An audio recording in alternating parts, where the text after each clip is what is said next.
Hello friends, welcome to एसन study classes को। तो वर्तमान आज आम डिस्कसन करवा plus two second year history जो हिस्ट्री एग्जाम हे पे ताहार आज आम 2 मार्क विशिष्ट क्वेश्चन बा 2 मार्क प्रश्न समस्त यूनिट 2 यूनिट 3 यूनिट 4 यूनिट 5 यही 4टी यूनिट रु आम आज सिलेक्शन प्रश्न 2 मार्क डिस्कसन करवा।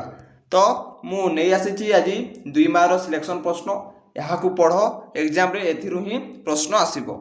2 मार्क सिलेक्शन प्रश्न यूनिट 2 रु यूनिट 3 यूनिट 4 यूनिट 5। ता पूर्व पिला माने जे माने भी चैनल को नुआ देखुचंती गोटे सब्सक्राइब कर नियंतु एवं जे माने भी हमर प्लस 2 व्हाट्सएप ग्रुप रे जॉइन होई नांती से माने किपरि भाव रे जॉइन होई परिबे ना एही वीडियो रो कमेंट बॉक्स को ओपन करंतु। सेठारे गोटे लिंक दिया जायछि पिला माने ताहा को क्लिक करी हमर प्लस 2 व्हाट्सएप ग्रुप रे जॉइन होई जानतु। तो आज आम देखा ना 2 मार्क विशिष्ट सिलेक्शन प्रश्न। प्रथम आम जाना यूनिट 2 रु।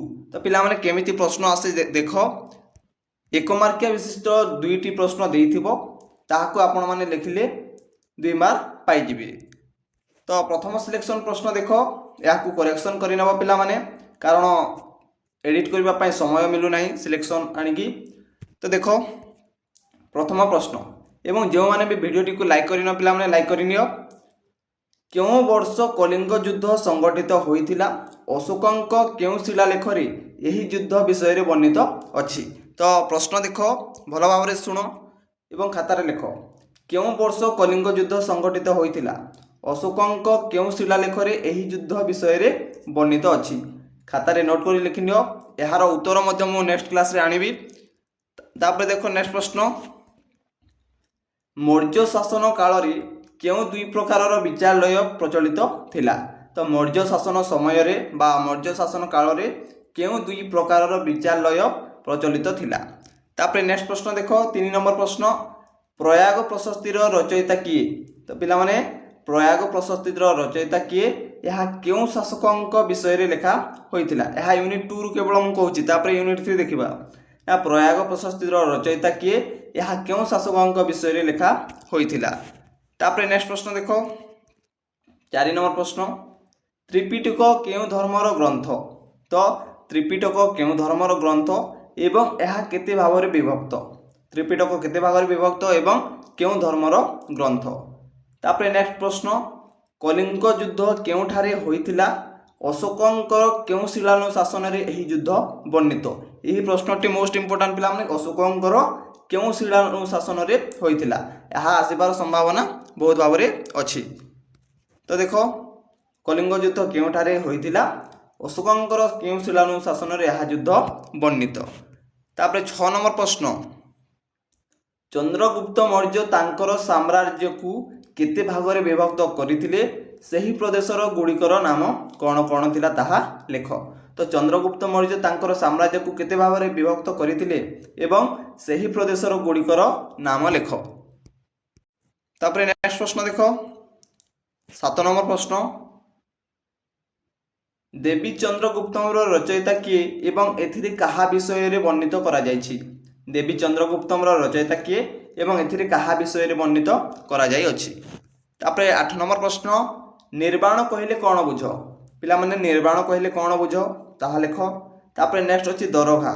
दरघा कहले कौन बुझ दरघा। तो पिला माने हा यूनिट 3 रो बोधे मने पडुनी। तो दरघा कहले कौन बुझ याकू मध्य टिके देखि देथिबो। तापर नेक्स्ट प्रश्न बौद्ध धर्मर चतुरार्य सत्य कहले कौन। बौद्ध धर्मर जो चतुरार्य बा चारिआर्य शर्त रही ताहा कहले कौन बुझ ताहा लेख। तापर नेक्स्ट प्रश्न 11 नंबर प्रश्न जैन धर्मर त्रिरत्न विषय लेख। जो 3टी रही अछि जैन धर्मर त्रिरत्न ताहा विषय रे लेख। यार उत्तर मध्य मु पिला माने आनिबी। तो 12 नंबर प्रश्न कलिंग युद्धर 2टी कारण लेख। कलिंग युद्धर 2टी कारण ताहा उल्लेख कर। तो पिला माने जो माने सब्सक्राइब करिनो सब्सक्राइब करिनो एवं चैनल टारे पिला माने जोड़ी हेकी रहिताओ कारण आगो को आहुरी वीडियो आसीबार अछि। तापर नेक्स्ट प्रश्न देखो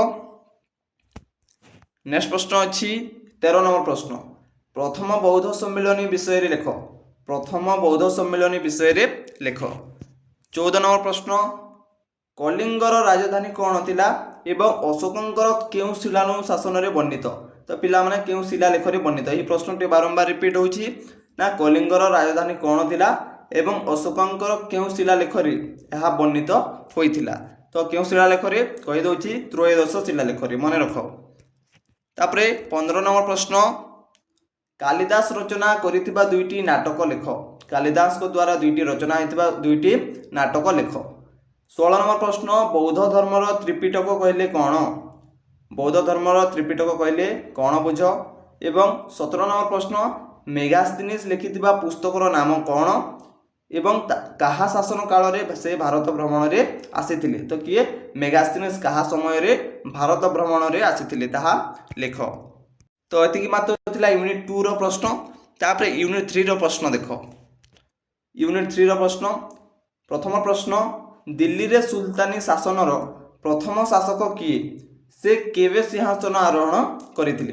तो दिल्ली रे सुल्तान शासनर प्रथम शासक किए थिले एवं से केवे सिंहासन आरोहण करथिले। तापरे नेक्स्ट अछि आलभार ओ नायर माने किए थिले ताहा लेख। आलभार ओ नायर माने। तापरे नेक्स्ट देखो वाली किए से शासन करुथिबा अंचल को कोन कहा जाउथिला। वाली कहले किए पिला माने एवं से शासन करुथिबा अंचल को कोन कहा जाउथिला। एमिति भाबरे 2 मार्क प्रश्न आसीबो। तापरे 4 नंबर प्रश्न क्यों मोगल राजकुमारी।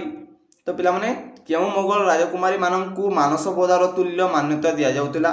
मानस बदार तुल्य मान्यता दिया जाउथिला। 5 नंबर प्रश्न आलबिरुणी किए ओ तांकर प्रसिद्ध पुस्तकर नाम कौन लेख। आलबिरुणी किए थिले केउठारु आसीथिले एतिकी मात्र लिखिबो एवं तांकर पुस्तक जो रही अछि तांकर पुस्तक तार नाम लिखि नेबो। तापरे 6 नंबर देखो भक्ति आंदोलनर दुईटी मुख्य वैशिष्ट्य। भक्ति आंदोलनर दुईटी मुख्य वैशिष्ट्य लेख। 7 नंबर अमीर खुसरू किए थिले से लिखिथिबा ग्रंथर नाम कौन थिला। अमीर खुसरू किए थिले एवं से लिखिथिबा ग्रंथर नाम कौन थिला ताहा लेख। तापरे 8 नंबर प्रश्न 8 नंबर प्रश्न रे कहिछि दीन इ इलाहीर प्रवर्तक किए। ई प्रश्नटी मोस्ट इंपोर्टेंट। दीन इ इलाहीर प्रवर्तक किए यह केवे प्रचलित होइतिला। दीन इ इलाहीर धर्मटी केवे प्रचलित होइतिला। तापरे नेक्स्ट अछि एक सरिला पिला माने एतिकी मात्र यूनिट 3 रु केतोटी यूनिट 3 रु 8टी मात्र सिलेक्शन प्रश्न आनिछि। पिला माने बहुत भावरे मु एनालिसिस करिकि आनिछि। याकू पढ़ो पिला माने निश्चित भावरे आसीबो ए प्रश्न गुडाक। तापरे यूनिट 4 देखो। यूनिट 4 रु सिलेक्शन प्रश्न। प्रथम प्रश्न आनंद मठ किए लिखिथिले केउ विद्रोह पृष्ठभूमि रे यहा लेखा होइतिला। आनंद मठ किए लिखिथिले पिला माने समस्त जानिथिबे। आनंद मठ किए लिखिथिले केउ विद्रोह पृष्ठभूमि रे यहा लिखित होइतिला। तापरे 2 नंबर प्रश्न भारत रे केउ वर्ष एवं केउ स्थान रे महात्मा गांधी प्रथमे सत्याग्रहर प्रयोग करथिले। भारत रे केउ वर्ष एवं केउ स्थान रे महात्मा गांधी प्रथमे सत्याग्रहर प्रयोग करथिले। तापरे 3 नंबर रे अछि सत्यवादी वन विद्यालय किए प्रतिष्ठा करथिले एवं एहा केउ वर्ष प्रतिष्ठा होइतिला। सत्यवादी वन विद्यालय किए प्रतिष्ठा करथिले पिला माने समस्त जानिथिबे ना गोपबंधु दास एवं एहा केउ वर्ष प्रतिष्ठित होइतिला। 4 नंबर प्रश्न नेक्स्ट देखो रयतवारी व्यवस्था पिला माने रयतवारी बंदोबस्त किए प्रचलन करथिले एहा केबे प्रचलित होइतिला। एमिति प्रश्न आसे 2 मार्किया रे एमिति प्रश्न आसे रयतवारी बंदोबस्त किए प्रचलन करथिले एहा केबे प्रचलित होइतिला। तापरे नेक्स्ट अछि चिरस्थायी बंदोबस्त किए प्रचलन करथिले एवं एहा मध्य केबे प्रचलित होइतिला। चिरस्थायी बंदोबस्त किए प्रचलन करथिले एवं एहा केबे प्रचलित होइतिला। 6 नंबर प्रश्न आईन अमान्य आंदोलन किए ओ केबे आरंभ करथिले। आईन अमान्य आंदोलन किए एवं किए ओ केबे आरंभ करथिले। तापरे 7 नंबर प्रश्न अछि किए ओ केबे डाकघर आईन प्रणयन करथिले पिला माने किए ओ केबे डाकघर आईन प्रणयन करथिले। 8 नंबर प्रश्न रे अछि बक्सी जगबंधुଙ୍କ पूरा नाम कोन। मने रख बक्सी जगबंधुଙ୍କ पूरा नाम कोन थिला ଏବଂ ସେ କେଉଁମାନଙ୍କ ନେତୃତ୍ୱ ନେଇଥିଲେ ବକ୍ସି ଜଗବନ୍ଧୁଙ୍କ ପୁରା ନାମ କ'ଣ ଥିଲା ଏବଂ ସେ କେଉଁମାନଙ୍କ ନେତୃତ୍ୱ ନେଇଥିଲେ। ତାପରେ ଅଛି 9 ନମ୍ବର 1857 ମସିହା ମହାନ ବିଦ୍ରୋହ ସଂଗ୍ରାମରେ ତ 1857 ମସିହା ମହାନ ସଂଗ୍ରାମରେ କାନପୁର ଓ ଲକ୍ଷ୍ନୌ ଠାରେ ମୁଖ୍ୟ ଭୂମିକା ଗ୍ରହଣ କରିଥିବା ନେତାଙ୍କ ନାମ ଲେଖ। କ'ଣ କହିଛି ନା 1857 ମସିହା ମହାନ ସଂଗ୍ରାମରେ କାନପୁର ଓ ଲକ୍ଷ୍ନୌ ଠାରେ ମୁଖ୍ୟ ଭୂମିକା ଗ୍ରହଣ କରିଥିବା ନେତାଙ୍କ ନାମ ଲେଖ। ତାପରେ ଅଛି ମାତ୍ର ଏତିକି ପିଲାମାନେ ୟୁନିଟ୍ 4ରୁ 9ଟି ମାତ୍ର ସିଲେକ୍ସନ୍ ପ୍ରଶ୍ନ ଏହାକୁ ପଢ଼। ତାପରେ ୟୁନିଟ୍ 5 ବା ଅନ୍ତିମ ୟୁନିଟ୍ର ସିଲେକ୍ସନ୍ ପ୍ରଶ୍ନ।